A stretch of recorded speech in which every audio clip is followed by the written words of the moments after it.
interviewing the leading private equity executives and unlocking the secrets of success. Welcome to the Private Equity Podcast with Alex Rawlings.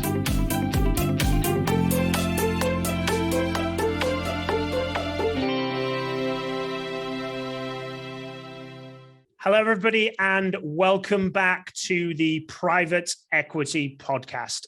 Joining us today is Sandy Damm, previous Managing Director of Sontay and author of SME Globalisation. Welcome, and thank you very much for sharing your insights today. Morning, Alex. Thank you very much for having me. It's a great pleasure. So, Sandy, for those of us who are not familiar with yourself, can you give us a 60 to 90-second breakdown of you, please? Yeah. Okay. My name is Sandy. I'm French-German by blood, British by heart. I have spent my last 20 years developing internationally companies, privately owned, family-owned, multinationals. In some cases, I've been in charge of turning them around. In some others, just by multiplying the value for preparing them for an exit. Very recently, I have published my first book called SME Globalisation, which explains how SMEs can become very successful on the international stage. But it hasn't always been like this. I was a foreigner wherever I was. Being a minority all your life is not always fun. Mocked for my accents, modest origin. I was even broke to some points, but that's all past now. And now I dedicate my life to fixing, improving, and transforming organizations and the teams. Perfect. Thank you very much. So what one mistake do you see either private equity firms or portfolio companies making, and what actions would you take to correct them? Yeah, that's a very good question. That's exactly what triggered me to write that book. It's SMEs, PE-backed or not, in general, so all have that common belief that globalization is bad. And globalization only benefits multinational companies. And actually, it's not true. If SMEs, as small as they are, play the right cards on the international stage in a very cost-efficient way, they can overperform multinationals and take the full benefit of globalization. It's only about how you play your cards. Okay, interesting. So when you, I know obviously your book's called SME Globalisation. So when you say globalization, are we talking about selling internationally? Is that what you phrase the term? Yes, well, yeah, it's a full supply chain. Is selling internationally, can design internationally, manufacture internationally. And more importantly, at the core of that is having an international culture, which means integrating foreigners and creating international teams. You mentioned partly there the reasons why you've written your book. So what was the key driver? What was it that made you think, okay, right, I'm going to write a book about this? And what was it that drove you to that SME Globalisation title? Yeah. End of 2019, I had made the decision that 2020 would become the best year of my life. So it was about selling my shares, taking a sabbatical, traveling the world in 80 days, maybe more, writing a book, amongst other things. And well, when 2020 hit, there wasn't much of traveling going on anymore. So being locked down, I said, okay, at least let's write that book. And it's a kind of a journal of what I did at Sontay over the last 6 years, on how Sontay became the company it is now.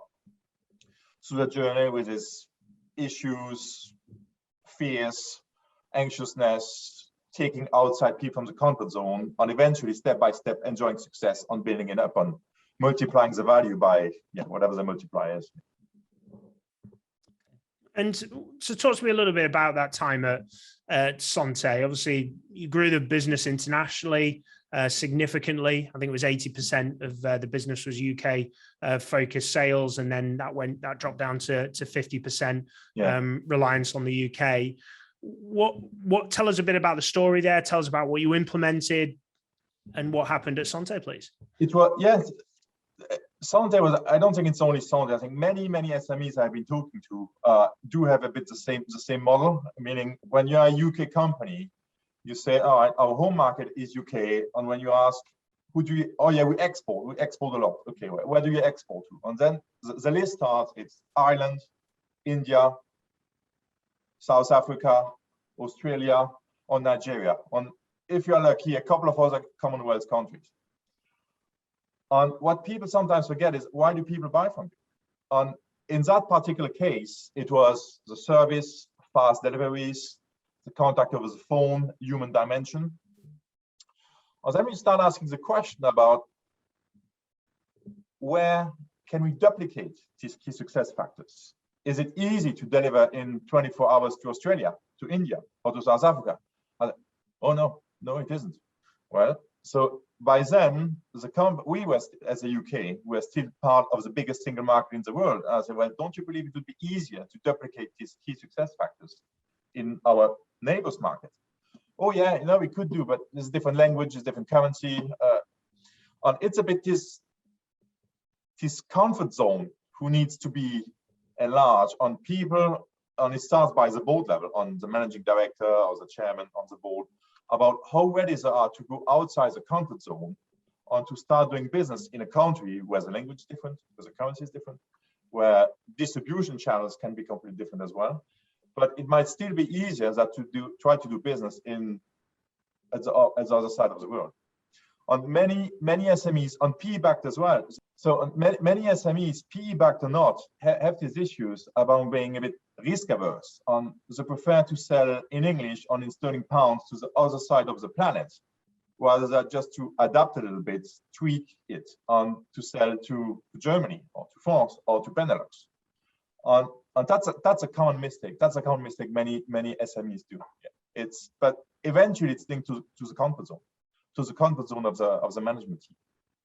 That's interesting. I've never really thought of it. I mean, earlier, if you look at my kind of executive search career, that started off very UK focused, very regionally focused, and then obviously internationally later from there. And most of the work that we do is international. So it surprises me to hear that businesses are a bit adverse to going international and selling into various different places. I'm sure it's easier on a service basis than it is on a product, or more simpler on that basis. So I'm sure there's the lack of comparison there, but definitely dipping toe in the water and pushing that international sales and driving that.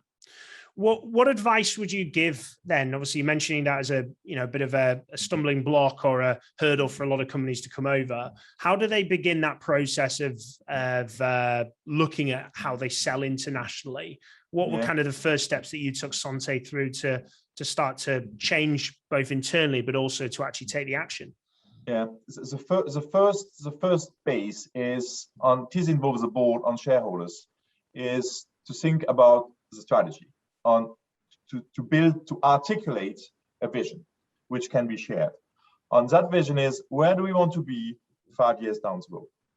What do we want to stand for as a value, as a company? What's our mission?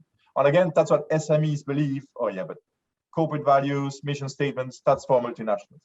But actually, it's not really true, because that's how you attract talents, especially nowadays with a younger generation coming up who are very purpose-driven and who look for a purpose in their life. So the first step is strategy. Where do we want to go? Where we want to be in 5 years' time? And then what makes us successful?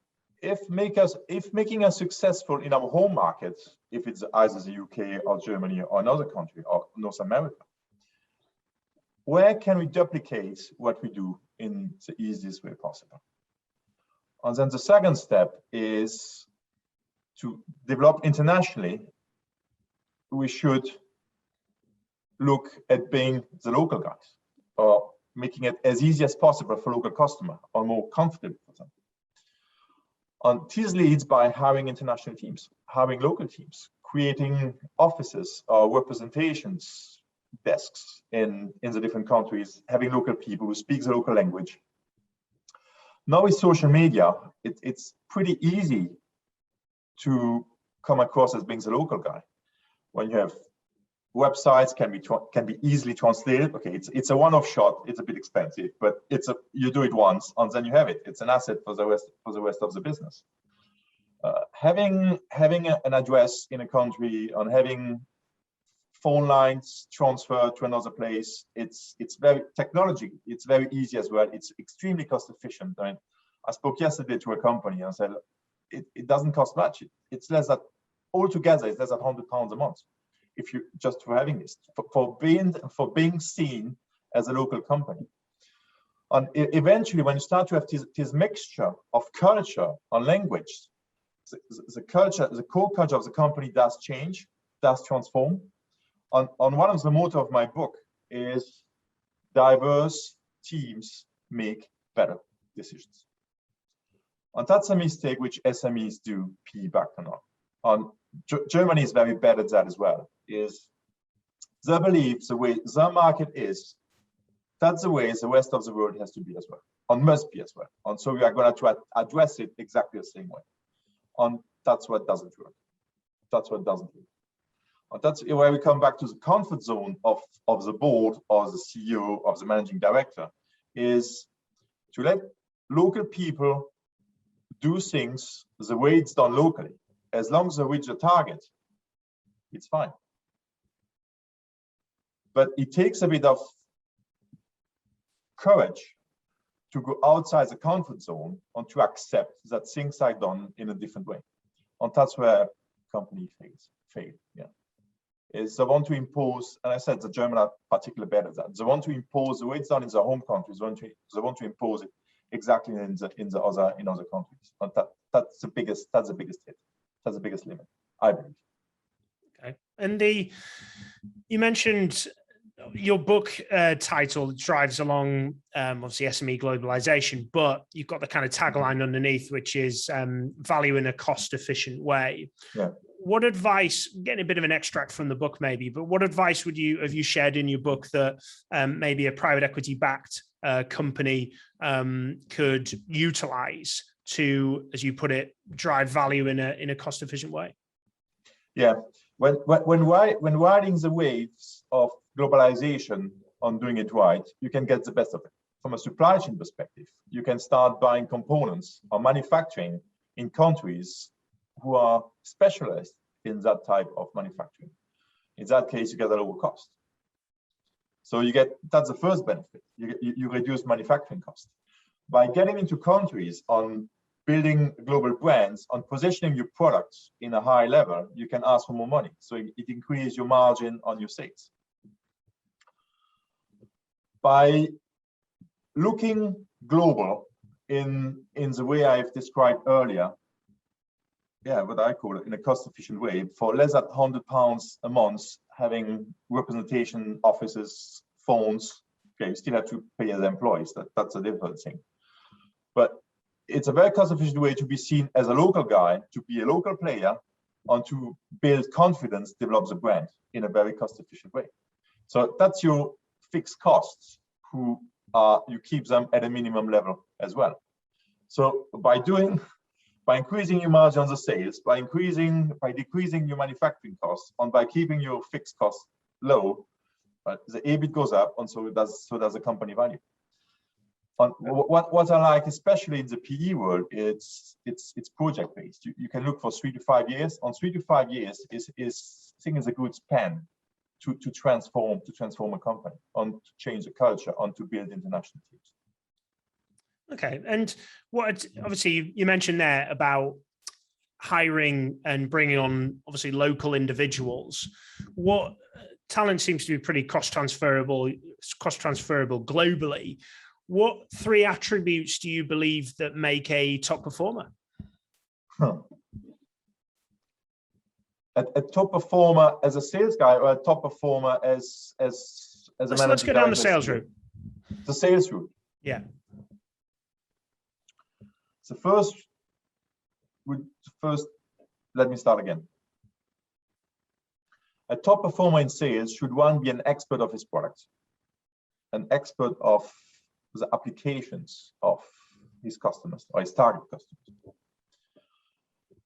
Should be a networker, because many businesses do work like this. And I think although we have so many who goes via web shop online, I still believe that people buy from people and people like to buy from people.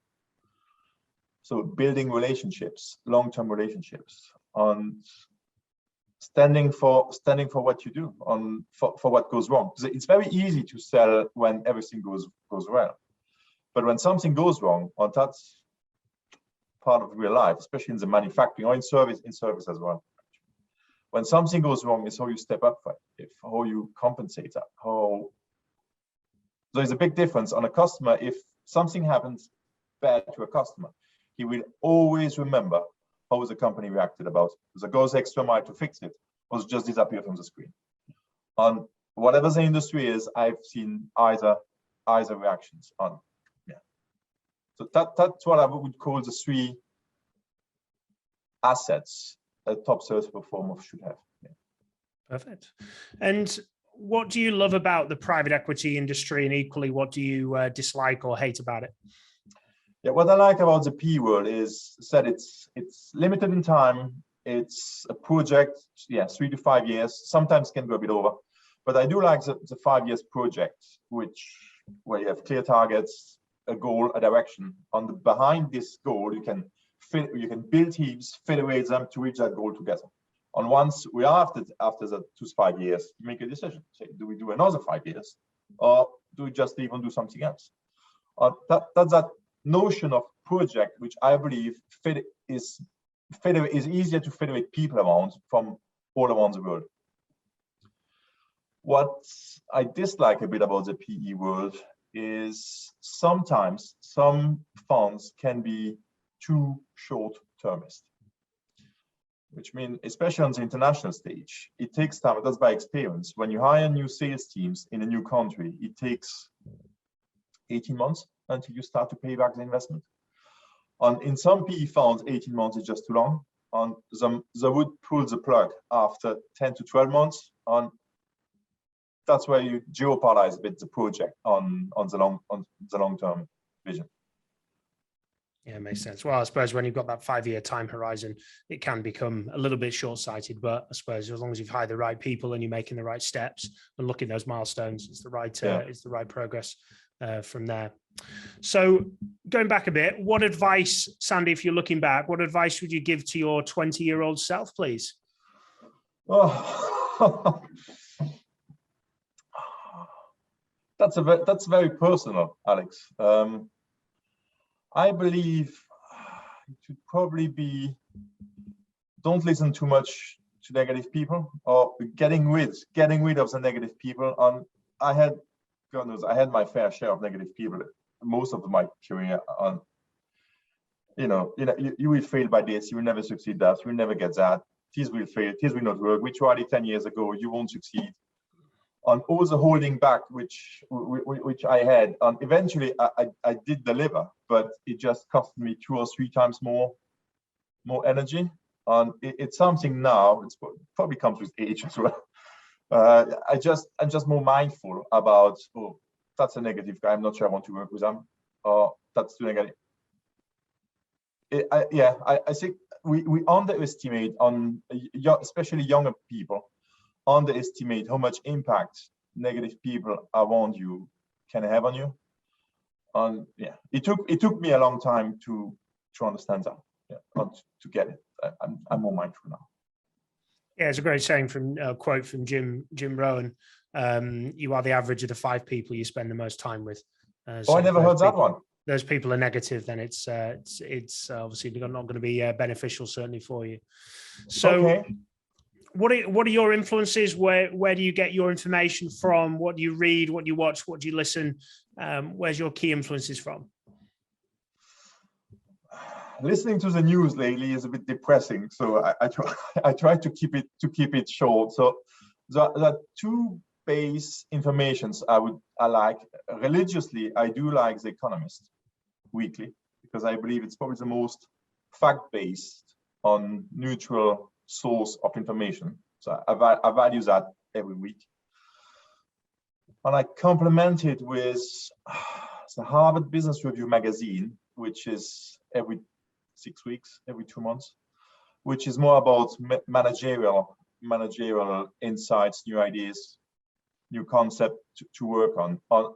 The association of both in general open the door on one or two books which are trendy or which are in a topic which I should get involved in. But as a source of information, I would call two here. HBR review on The Economist for the macroeconomy. Yeah. Absolutely. And Sandy, if anybody's obviously listening to this and wants to reach out to you, what's the best way that they can get in touch, please? Well, the easiest is LinkedIn. I'm very active on that. There is the website, which is SMEGlobalisation.com, where the book can be ordered on. There's also an email address. Contact me on. That's the two easiest way. LinkedIn is probably the easiest. Perfect. Well, Sandy, thank you very much for joining us. I really appreciate your insight. You leave us with lots of value for both PE professionals and portfolio execs to action immediately there. So thank you very much for joining us. Thank you very much for having me, Alex. And please, whoever listens to us, if they need a hint and advice, just get in touch. I'm more than happy to help and to contribute to make this world a better place. Perfect. Oh, that's very kind of you. And as always, thank you very much for joining and listening with us today. Should you need any support with either private equity professionals or portfolio executive hiring, please do reach out to me at Raw Selection. If you haven't already, please do subscribe and you will be notified of the next podcast. But till the next time, keep smashing it. And thank you very much for listening. Thank you for listening to the Private Equity Podcast on www.raw-selection.com.